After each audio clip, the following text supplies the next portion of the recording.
हम पहले thyroid gland cover कर चुके हैं बीडी के चैप्टर नंबर 8 से स्ट्रक्चर्स इन द नेक में। अब हमारा पार्ट रहता था थायराइड ग्लैंड की ब्लड सप्लाई। तो मैंने सोचा यहाँ पे थोड़ी सी और चीज़ें बहुत ज़्यादा हैं, तो मैं इसको पहले आपको अपनी डायग्राम से क्लियर कर दूँगी, उसके बाद मैं आपको वहाँ लेके जाऊँगी। ये हमारे पास दरमियान में है थायराइड ग्लैंड, ये उसकी लेटरल लोब्स हैं, ठीक है, और दरमियान में क्या है, इस्थमस है, ठीक है। ये मैं सारा आपको पिछली वीडियो में एक्सप्लेन कर चुकी हूँ। ये है हमारे पास आर्च ऑफ एओर्टा, ठीक है, और आर्च ऑफ एओर्टा से ब्रांचेस निकल रही हैं, कौन सी, कॉमन कैरोटिड, ठीक है, कॉमन कैरोटिड आर्टरी सी कॉमन कैरोटिड, ठीक है, सबक्लेवियन, ठीक है, 3 ब्रांचेस जो हैं वो मैं इसकी यहाँ पे शो कर रही हूँ, ठीक है। उसके बाद जो है ये ब्रेकियोसेफेलिक ट्रंक, ठीक है, ब्रेकियोसेफेलिक, ठीक है। तो ये आर्च ऑफ एओर्टा है, आर्च ऑफ एओर्टा से हमारे पास ब्रेकियोसेफेलिक ट्रंक, कॉमन कैरोटिड और सबक्लेवियन वे निकल गई, ठीक है, ये आपको पता है। उसके बाद जो है आप आ जाएंगे, हमारे पास जो है ये कॉमन कैरोटिड आर्टरी डिवाइड करती है ऊपर जाके इंटरनल कैरोटिड में और एक्सटर्नल कैरोटिड में, ठीक है, इंटरनल कैरोटिड में और एक्सटर्नल कैरोटिड में, ठीक है। उसके बाद ये हमारे पास ये कौन सी है, सबक्लेवियन। मैं इस डायग्राम मेरी राइटिंग पे ना जाए, मैं आपको बाद में वीडियो से एक्सप्लेन कर दूंगी, एटलस से एक्सप्लेन कर दूंगी, ठीक है। तो हमारे पास जो थायराइड है इसको बेसिकली कौन सी सप्लाई कर रही है, ऊपर से आती है, आसान सी बात है, थायराइड ग्लैंड है तो कौन सी आर्टरी सप्लाई करेगी, थायराइड आर्टरी। जो ऊपर से आ रही है सुपीरियर थायराइड आर्टरी, एक नीचे से आनी चाहिए इंफीरियर थायराइड आर्टरी, एक दरमियान से आती है थायराइडिमा आर्टरी, ठीक है। हम बेसिकली देख रहे हैं कहाँ कहाँ से आती है। जो एक्सटर्नल कैरोटिड आर्टरी है, इससे जो आर्टरी आती है, ठीक है, उसका नेम है सुपीरियर थायराइड आर्टरी। क्या नाम है, सुपीरियर थायराइड आर्टरी, ठीक है। उसके बाद हमारे पास सबक्लेवियन आर्टरी जो होती है उससे निकलता है थायरोसर्वाइकल ट्रंक, थायरोसर्वाइकल ट्रंक, ठीक है। और थायरोसर्वाइकल ट्रंक्स पे दोनों साइड पे थायरोसर जो सबक्लेवियन आर्टरी है उसमें थायरोसर्वाइकल ट्रंक होगा। थायरोसर्वाइकल ट्रंक की ब्रांच है इंफीरियर थायराइड आर्टरी। क्या ब्रांच है, इंफीरियर थायराइड आर्टरी, ठीक है। तो ऊपर से हमारे पास एक्सटर्नल कैरोटिड आर्टरी से superior thyroid artery superior part of thyroid gland को सप्लाई कर रही है। नीचे से हमारे पास थायराइड ग्लैंड में सबक्लेवियन आर्टरी से निकल रहा है थायरोसर्वाइकल ट्रंक, वो थायरोसर्वाइकल ट्रंक की ब्रांच है इंफीरियर थायराइड आर्टरी जो नीचे से आ रही है, वो सप्लाई करेगी। एक ब्रांच होती है और जो दरमियान में आ रही है, ठीक है, इस ब्रांच का नाम है थायरोइडिमा आर्टरी। थायरोइडिमा आर्टरी प्रेजेंट हो भी सकती है और नहीं भी प्रेजेंट हो सकती। अगर जिनमें प्रेजेंट होती है उनमें या तो ये आर्च ऑफ एओर्टा से निकलेगी या ब्रेकियोसेफेलिक ट्रंक से निकल सकती है, ठीक है। तो ठीक है, तो ये हमारे पास थायराइड ग्लैंड की ब्लड सप्लाई हो गई। तो थायराइड ग्लैंड को कौन सप्लाई करती है, एक्सटर्नल कैरोटिड से सुपीरियर थायराइड आर्टरी आई, ठीक है। थायरोसर्वाइकल ट्रंक जो कि सबक्लेवियन आर्टरी से निकलता है उससे इंफीरियर थायराइड आर्टरी आई, और कुछ लोगों में थायरोइडिमा आर्टरी प्रेजेंट होती है जो आर्च ऑफ एओर्टा से भी निकल सकती है, ब्रेकियोसेफेलिक ट्रंक से भी निकल सकती है, ठीक है। सुपीरियर थायराइड आर्टरी जो है ये डिवाइड कर देती है आगे आके एंटीरियर पोस्टीरियर ब्रांच में। एंटीरियर वाली जो है वो आगे आएगी, पोस्टीरियर पीछे चली जाएगी। इंफीरियर थायराइड आर्टरी की भी जो ब्रांच है वो आगे इस तरह से डिवाइड कर देती है और फिर ये सेंटर में आके एनास्टोमोज करती हैं, ठीक है। तो ये हो गई हमारे पास इसकी ब्लड सप्लाई। अब उसके बाद इसकी नर्व सप्लाई पे आते हैं। जो थायराइड ग्लैंड है इसकी नर्व सप्लाई क्या है, थायराइड ग्लैंड की नर्व सप्लाई हम जो है यहाँ पे हम देखते हैं आर्टरीज किसके रिलेशन में होती है। यहाँ से गुजर रही है वेगस नर्व, ठीक है, क्या गुजर रही है, वेगस नर्व, ठीक है। मैं इसको थोड़ा और नीचे लेके इसकी नाम लिख देती हूँ।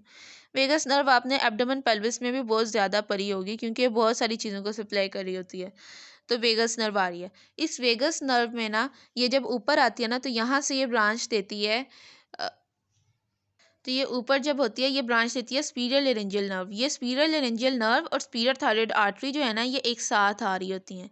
जब ये नीचे आती है ना तो ये यहाँ से एक ब्रांच देती है रिकरेंट लेरेंजियल नर्व, ठीक है। रिकरेंट लेरेंजियल नर्व यहाँ से ऊपर जाती है और ये यहाँ से साथ, ठीक है। ये अब आपने ये रिलेशन में देखना है कि जो स्पीरियर थायराइड आर्टरी है ये किसके साथ होती है, वेगस नर्व की ब्रांच जो है स्पीरियर लेरेंजियल नर्व, ठीक है। तो ऊपर से स्पीरियर लेरेंजियल नर्व और स्पीरियर थायराइड आर्टरी ये दोनों सेम रिलेशन में है, और नीचे से इंफीरियर थायराइड आर्टरी और रिकरेंट लेरेंजियल नर्व। अब जो रिकरेंट लेरेंजियल नर्व है ना, अब ये देखें, अगर आप देखें रिकरेंट लेरेंजियल नर्व ये यहाँ पर है और इंफीरियर थायराइड आर्टरी ये शुरू में साथ नहीं होती, दूर दूर है। लेकिन जब आप इसका डिस्टल पार्ट देखते हो तो ये देखें यहाँ पे ये दोनों साथ साथ हैं।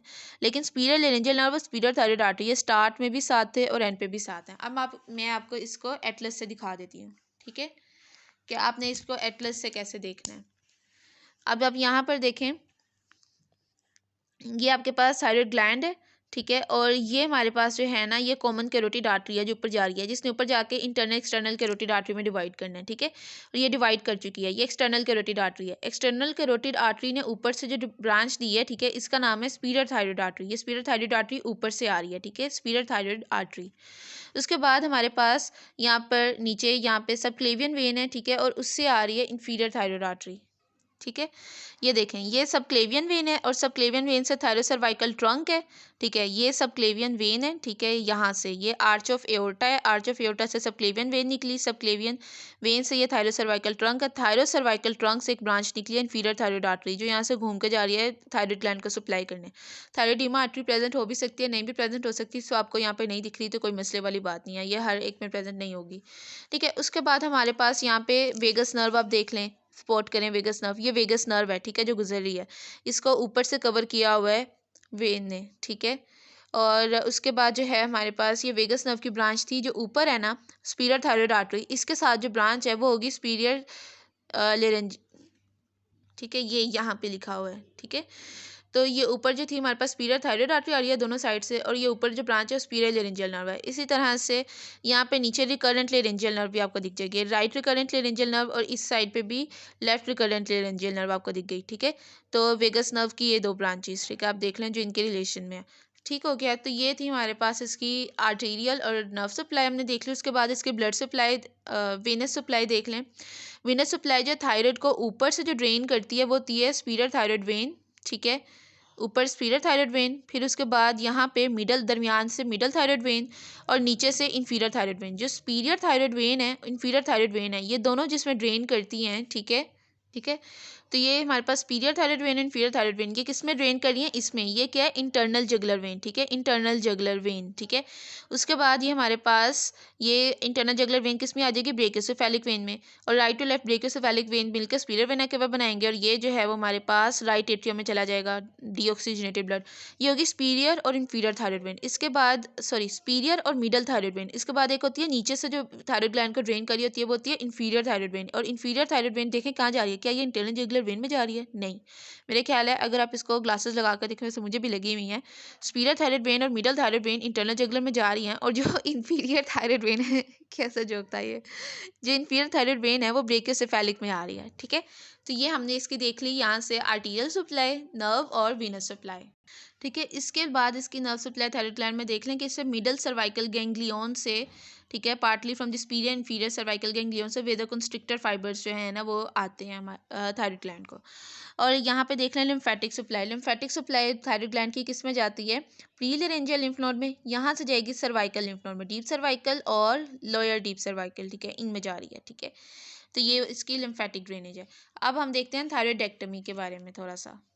ठीक है, थायराइडेक्टमी। अब जब आपने थायराइड ग्लैंड कट करना है तो मैंने आपको पहले बताया था कि जो स्पीरियर थायराइड आर्टरी है और जो स्पीरियर लेरेंजियल नर्व है, दोनों साथ साथ हैं।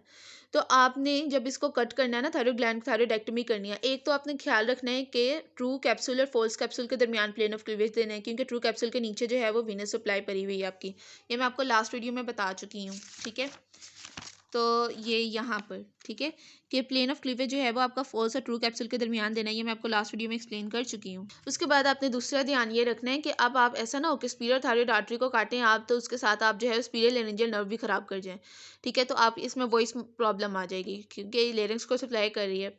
तो आपने क्या करना है, इसको करीब से कट करना है, ठीक है, और इसको लाइगेट करना है, फिर थायराइड ग्लैंड को निकालना है, इसका ध्यान रखना है। दूसरा, इन्फीरियर थायराइड आर्टरी जो है ना, उसको कट करते वक्त आपने ये ध्यान रखना है कि जो इन्फीरियर थायराइड आर्टरी है ना, थायराइड ग्लैंड के पोस्टीरियर बॉर्डर पे पड़े होते हैं पैराथायराइड ग्लैंड, ये हम नेक्स्ट वीडियो में कवर करने वाले हैं। तो वो इन्फीरियर थायराइड आर्टरी जो है ना, वो पैराथायराइड ग्लैंड को भी सप्लाई कर देते हैं, ये वाली आर्टरी। तो अगर आप इन्फीरियर थायराइड आर्टरी कट कर दोगे तो आपने थायराइड ग्लैंड रिमूव करना है, तो पैराथायराइड ग्लैंड को भी सप्लाई नहीं मिलेगी। पैराथायराइड ग्लैंड जो है वो कैल्शियम मेटाबॉलिज्म में रोल प्ले करते हैं। तो आप क्या करोगे, तो इसके लिए उसका ये हल है कि आप इन्फीरियर थायराइड आर्टरी ना काटो। ठीक है, इन्फीरियर थायराइड आर्टरी की जो ब्रांचेज है ना, ग्लैंडुलर ब्रांचेज 5-6, उनको काट दो। ठीक है, और फिर उससे लाइगेट कर दो। ठीक, और फिर आप थायराइड ग्लैंड को रिमूव करो ताकि आपका पैराथायराइड ग्लैंड तो बच जाए ना। ठीक है, तो ये हो गया हमारे पास थायराइड ग्लैंड। आई होप आपको इसकी अच्छी समझ आ गई होगी कि आपने थायराइडेक्टमी कैसे करनी है, और थायराइड ग्लैंड के आर्टीरियल नर्व और वीनस लिम्फेटिक सप्लाई और ये सब। नेक्स्ट वीडियो में हम पैराथायराइड ग्लैंड कवर करेंगे। ओके जी, अल्लाह हाफिज़।